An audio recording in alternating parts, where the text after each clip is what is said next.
Hello and welcome to the Nine Sports Podcast Women's Basketball Edition. I'm Jackie Powell. And I'm Howard Megdal.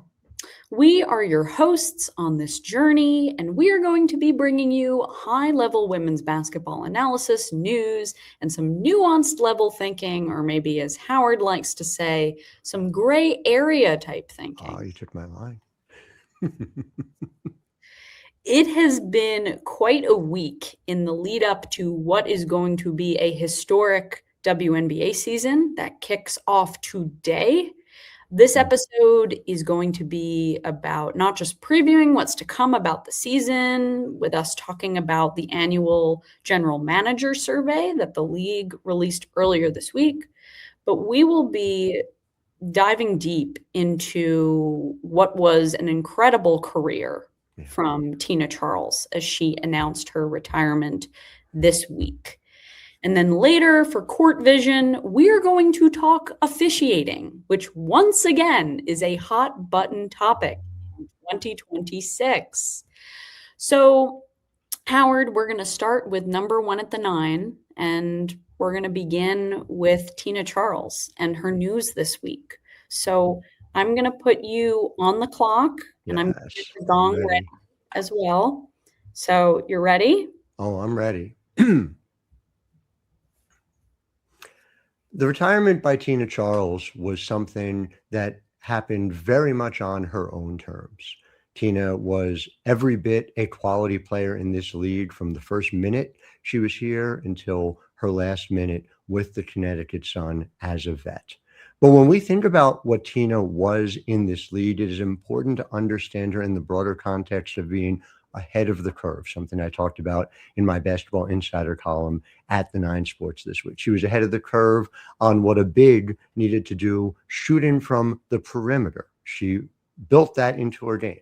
She was a figure who was ahead of the curve on why the offseason was so important and required higher player salaries. And she was ahead of the curve on organizing players on social justice issues in ways that will absolutely have led the framework to what is to come.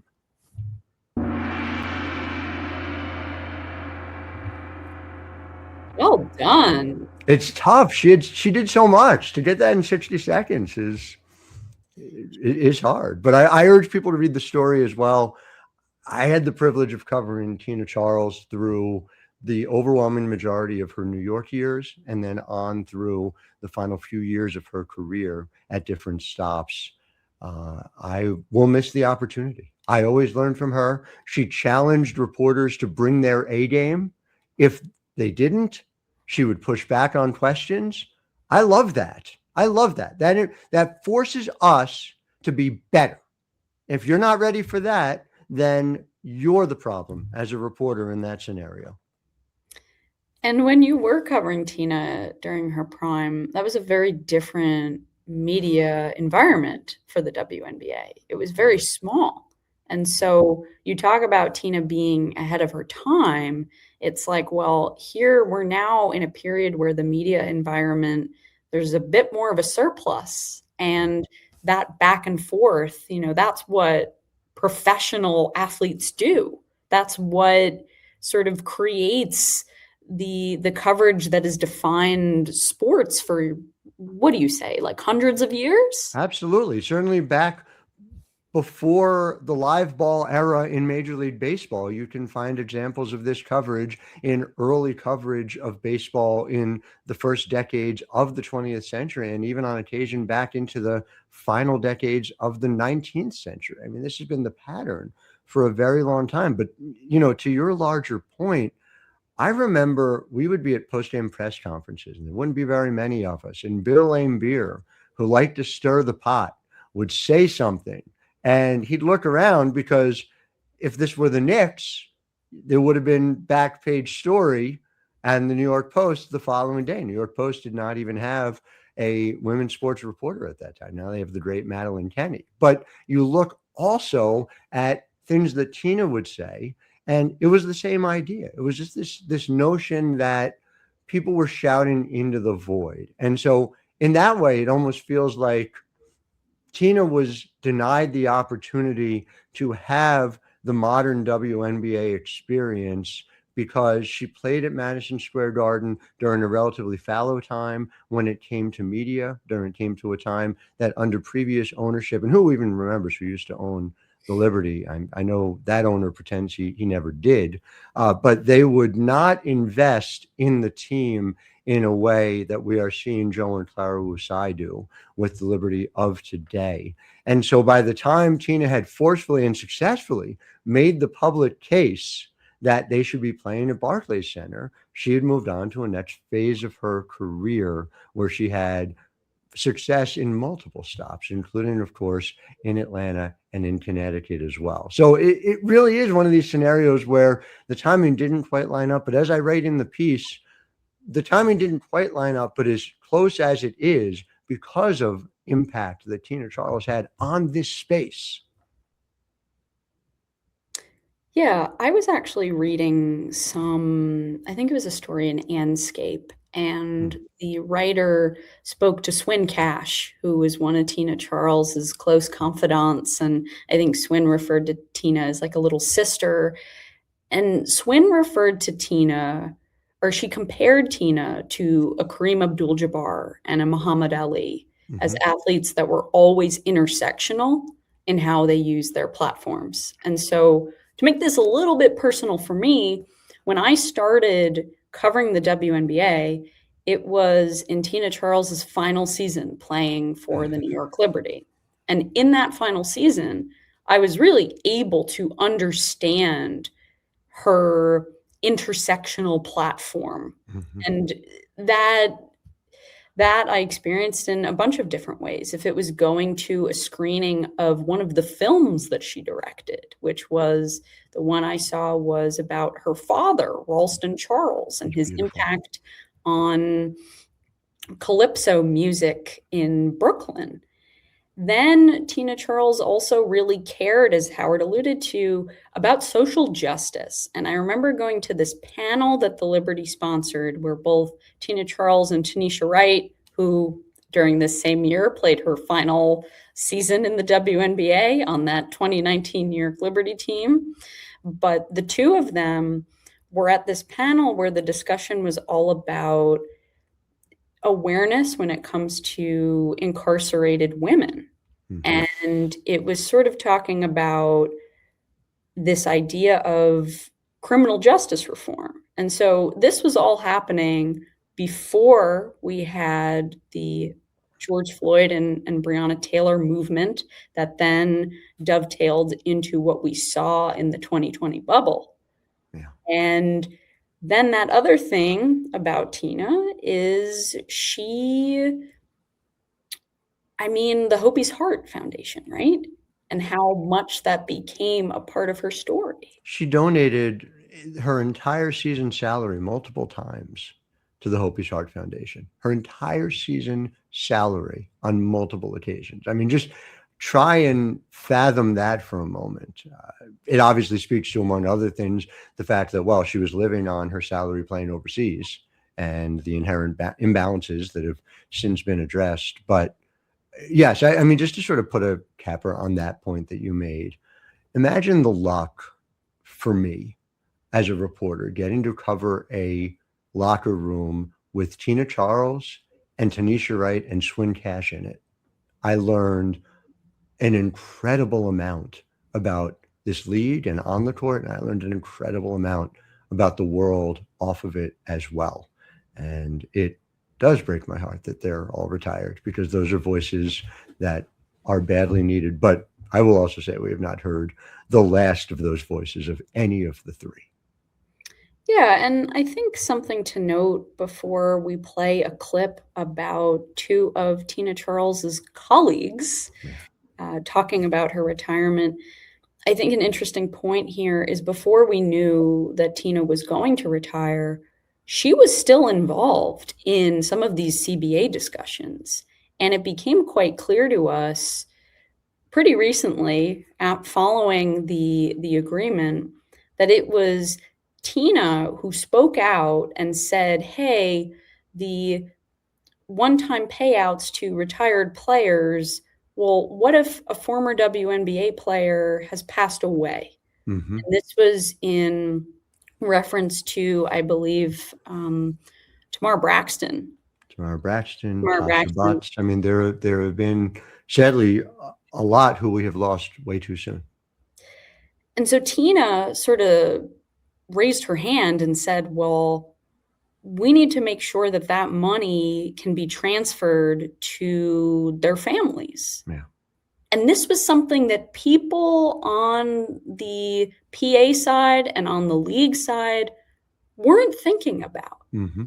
And so that's just like a small little story that I think represents Tina Charles's contributions to the WNBA. Tina Charles always sees around the next corner before other people do. It's as simple as I can put it.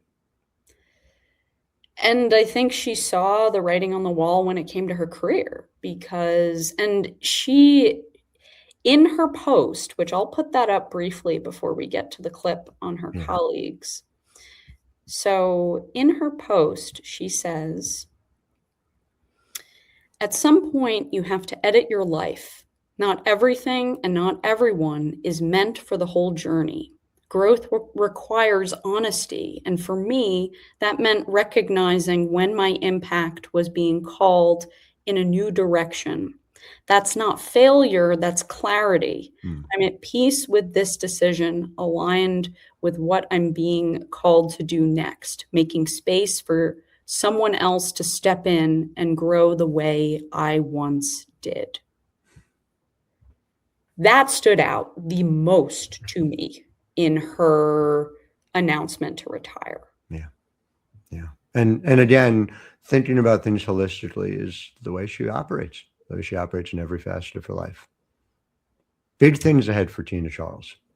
So let's hear from two of her colleagues in Brittany Griner, who she played with at USA Basketball, and then Sanaya Rivers, who played with Tina in Tina's final season in Connecticut. And then after that, we will be talking all things WNBA GM survey. For everybody, what was your reaction to Tina announcing her retirement yesterday? Crazy. Tina was my vet with USA actually way back when I went on a little tour, and I just remember our experience, our time battling against each other, playing for golds. Tina's a special person, always competed hard. I mean, I can hear her yelling right now, doing that hook shot, and the ref giving her that call, and I'm just like, what? Like, what? How? She's gave a lot to this game, and I know whatever she does, after basketball, I know it's going to be good, and she's going to do it to the fullest because that's what she did with her career. Yeah, I mean, I was shocked. Obviously, like, to piggyback off of BG, she's done a lot for this game. I know I've only been the year one year, and she was my vet, so I'm very blessed to have been able to share a jersey with her. But yeah, she's spoken a lot of words of wisdom into me, a lot of motivation, so I'm just blessed to have called her my teammate. So yeah, that's how parts of the WNBA are reacting to the retirement of Tina Charles, which for both of us is really bittersweet because she's someone who made an impact, I think, on both of us. Is that fair to say? Yes, and absolutely it is. And not just us, clearly, but I spoke to 15 different current or former front office folks about Tina and where she ranks in the game just on the court alone. And the most popular answers were top 10 or somewhere between 10 and 20, which is a legacy in and of itself, but so much more to it than that. And yes, excited to see what she does next. Yes, which I think that might include getting a master's degree and going into brewing, which is fascinating. Absolutely. I was surprised that there wasn't any reporting about the filmmaking career, but we'll have to see. I'm excited for it. So, GM survey time. Mm-hmm. So I'm going to pull up the survey for those of you watching on YouTube so we can discuss. So here we have the 2026 WNBA GM survey. That is a beautiful looking graphic, which Absolutely. features Brianna Stewart, Asia Wilson, Angel Reese, Olivia Miles, and Paige Beckers. So, Howard, what stood out to you about this? I'm going to scroll through. For me, it's right there. If you stop right there, Mhm. it's which team will win the 2026 WNBA Finals. I've typically covered this league where there has been either a clear favorite or clear co-favorites. Clear favorite for most of what came past 2017. Prior to 2017, there was a period of time where, well, it's going to be Minnesota or Los Angeles as the likely favorite. But note this, right? Las Vegas at 40% makes a lot of sense. They've won 3 of the past 4 seasons, and they brought their core back together. As we've talked about previously on the show, New York being there, New York, of course, won in 2024 and had a massive amount of injuries in 2025, have now added Satu Sabali to the mix of players. So putting them there is significant. But look at Atlanta. Look at, first of all, that we have 3 co-favorites. And in my mind, this dovetails with the way I see the league. I think these are the 3 likeliest to capture it all. But Atlanta essentially paying no penalty for an early exit last year in the playoffs, which I think is very reasonable because that was the first year of that team coming together in a significant way. Adding Angel Reese to that mix is such a perfect fit for all of the on-court reasons alone, without even getting into, hey, did you look at the ticket prices? I mean, it's working off the court as well. But that is the move that they needed to make. And again, you even see it below, right? Minnesota was the favorite, 60%. We don't have anyone with a majority here. It is essentially a 3-team race. I think it reflects the fact that the top really is very much up for grabs. It is. And then what's so fascinating is maybe you add the Indiana Fever to the top 4. And then after that, it's like this rat race of teams that are going to be scratching and clawing to make the playoffs. It is going to be fascinating. It is going to be fascinating what the bottom half of that looks like, especially in a league now where 8 of 15 make the playoffs instead of 8 of 12. You know, there have been years where it was hard to say, my goodness, are there 8 playoff caliber teams? There have been years that there were 10 playoff caliber teams, and there were a couple who missed out as a result of it. But 8 of 15 is a very interesting dynamic here. It's also going to be an interesting dynamic to see if teams are out of the race early, what they end up doing later in the season. But we'll have plenty of time to talk about that.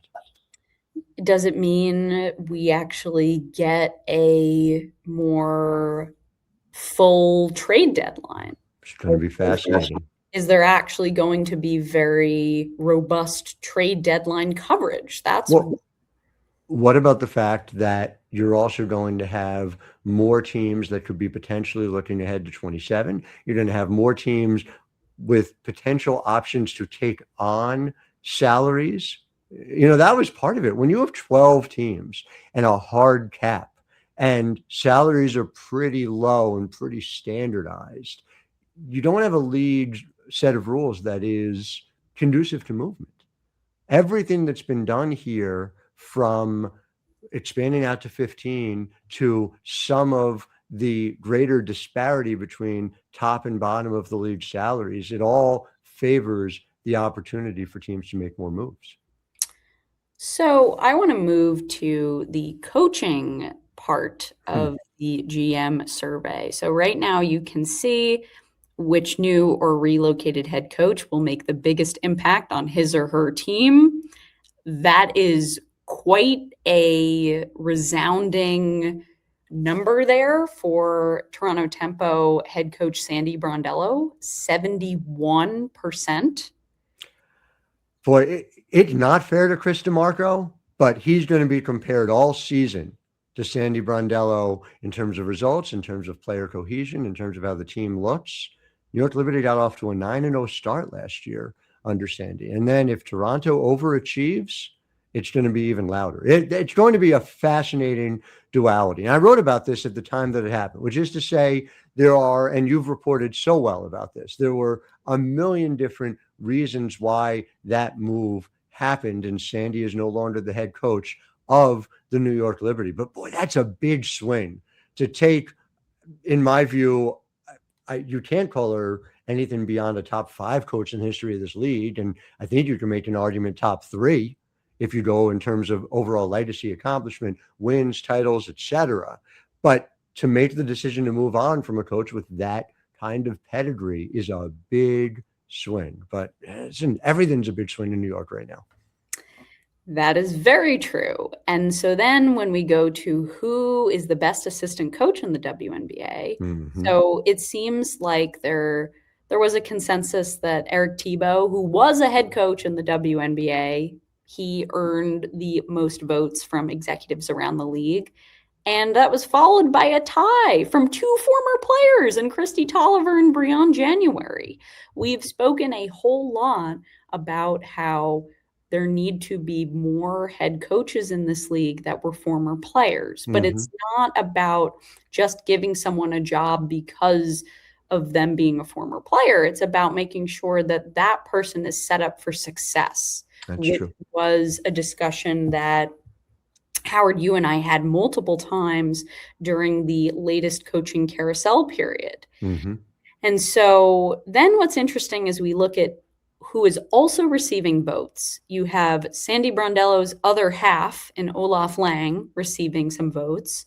You have Reneka Hodges, someone else from the Sandy Brondello coaching tree. And then you have Brandy Poole from Atlanta, who probably was quite responsible for helping to make Carl Semesko's transition into the WNBA a lot smoother. I know it is, and Carl will be the first to tell you that. Brandy, unfortunately, would be the last to tell you that because she is not a self-promoter. But I have said this before. I have written this, and I will say it again today. Brandy Poole should be a head coach in this league. It is inconceivable to me that Brandy is not at or near the top of every list when there is an opening that comes in. But to your point, Ron Hodges absolutely can, should, will be a head coach in this league. And I think Christy Tolliver and Breon January have a very good chance for it as well. I would be remiss not to note there's a reason why Eric Tebow has that level of respect. Eric Tebow is damn good at his job. He was damn good at his last job too. Yes. I mean, when we think about these expansion teams that are coming, they're going to be a whole group of people that franchises are going to be considering. And if they're smart, they'll go to Philly because it's an even better restaurant town than New York. Whoa, shots fired. So the last thought I have about this is, and I'm going to scroll down to the part where, oh no, did I miss it? Essentially, it's this part of the survey where the executives were asked, who is the best center in the league? Or who is the best forward in the league? And my response to that was like, but wait a minute, you're saying the same player in Asia Wilson is the best in both of those categories. You know, aren't we in this space in the WNBA where we're a little bit more positionally fluid? It was just weird. Oh, here it is. Yeah. Who is the best forward in the WNBA? Asia Wilson. Who is the best center in the WNBA? Asia Wilson. There are bigs, there are wings, and there are guards. And anyone who isn't talking about it in those terms is not talking the language of the way the WNBA itself thinks about it. Yeah, here's another one here. Who is the best point guard in the WNBA? So you have Chelsea Gray, Caitlin Clark, and Paige Beckers. But then, you know, you have Paige Beckers here, too. Who is the best shooting guard in the WNBA? Paige Beckers. And then you have Sabrina Ionescu here as a shooting guard, although she's mostly going to be playing the one this year.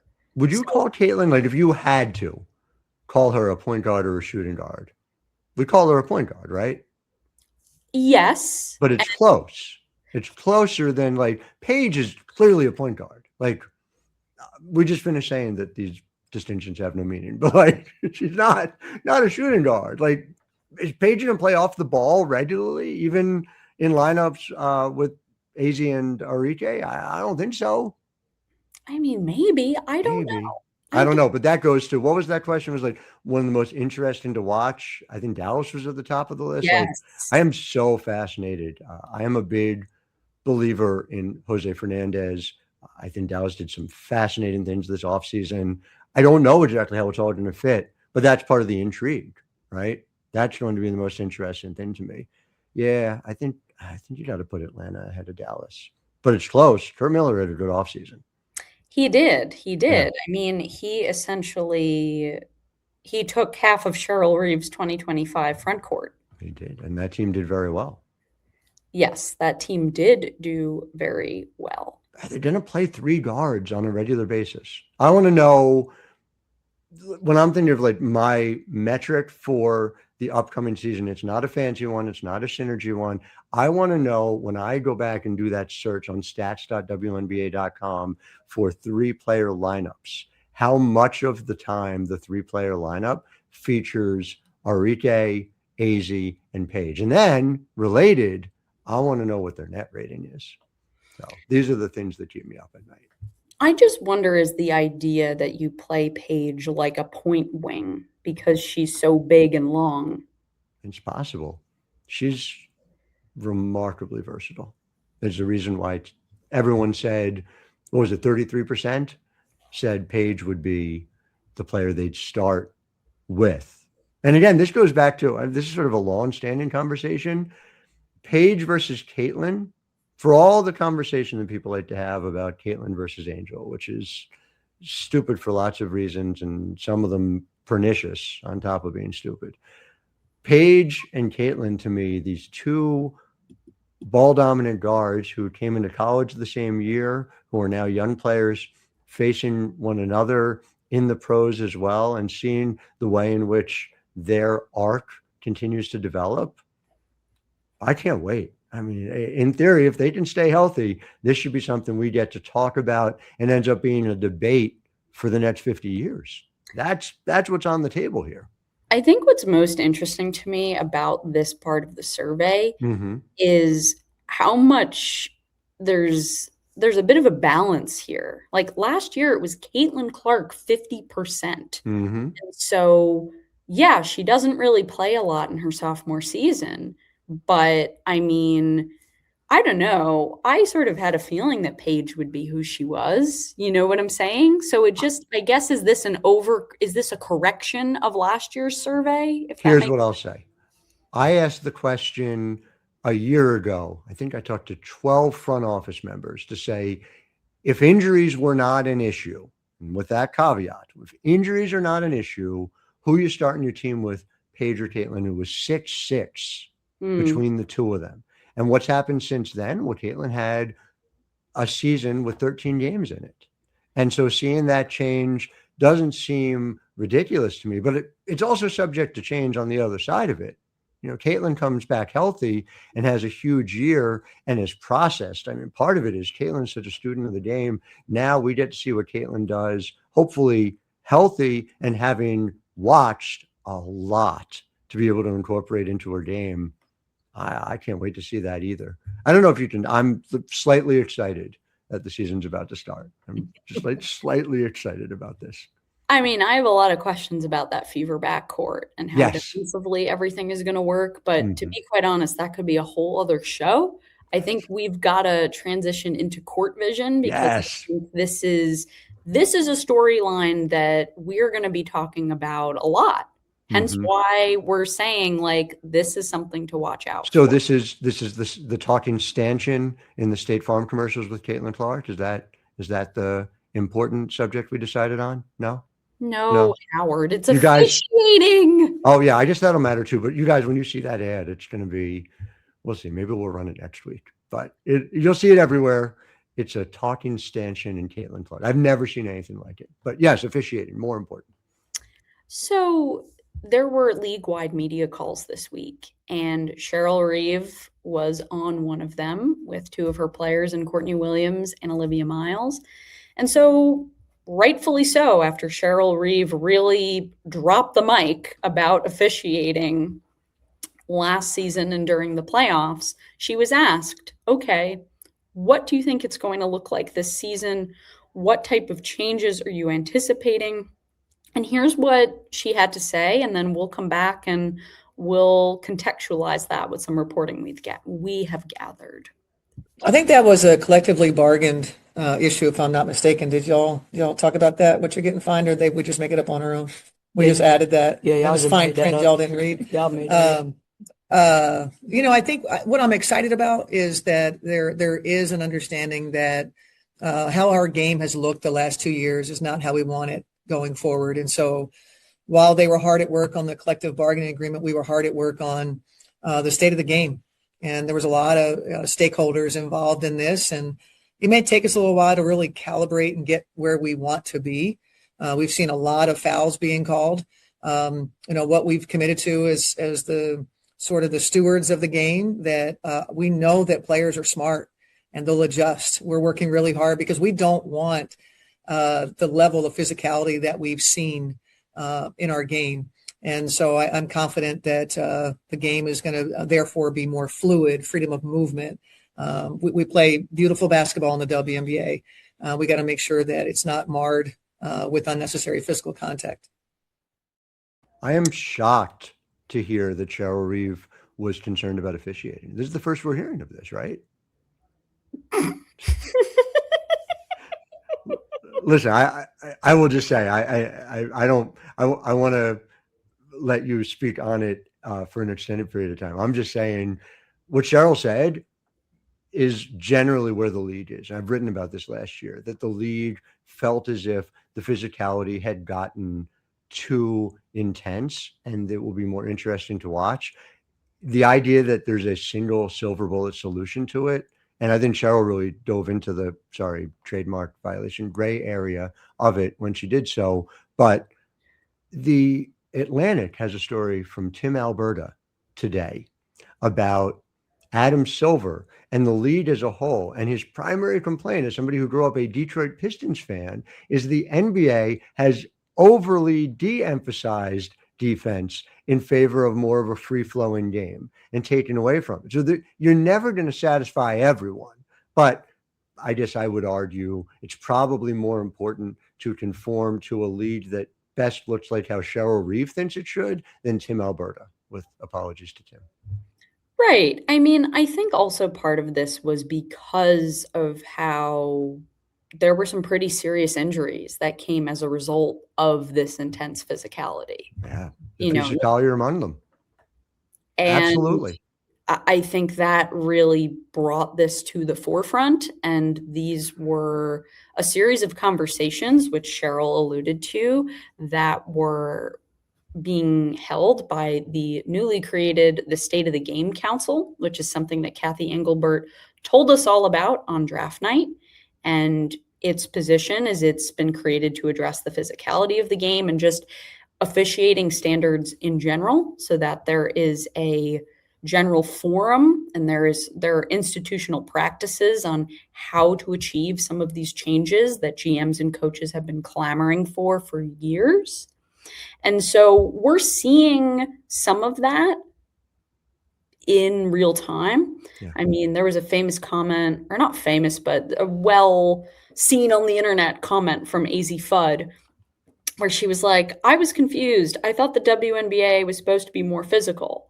And that was a fascinating moment because that's showing what went on in these meetings of, okay, the officials are going to be blowing their whistle a little bit more.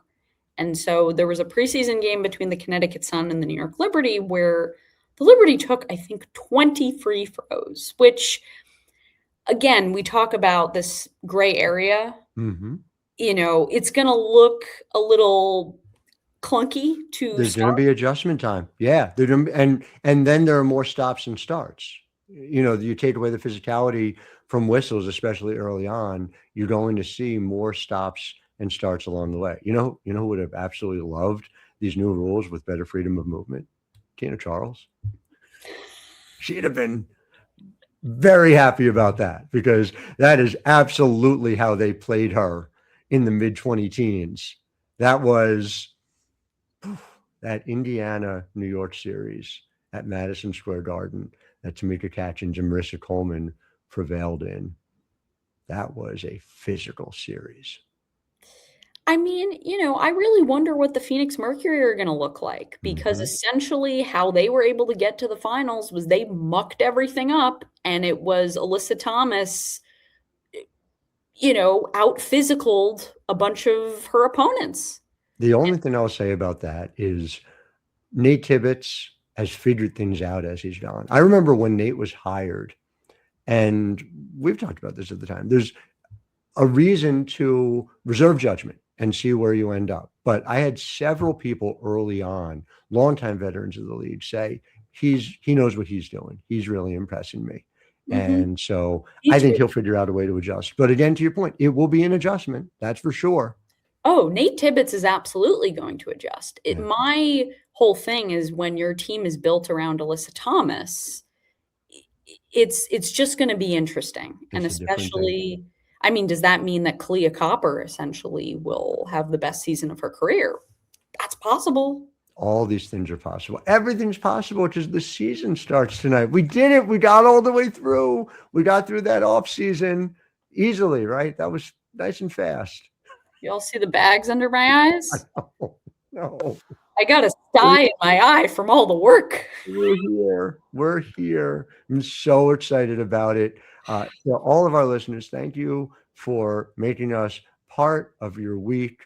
To my co-host, Jackie Powell, it is always fun talking about this. So excited that we get a chance to do this. Make sure you are following everything we're doing at the 9 Sports. If you subscribe to our YouTube channel, you're going to get post-game videos from every single home beat reporter in all 15 markets all year long, along with our podcasts.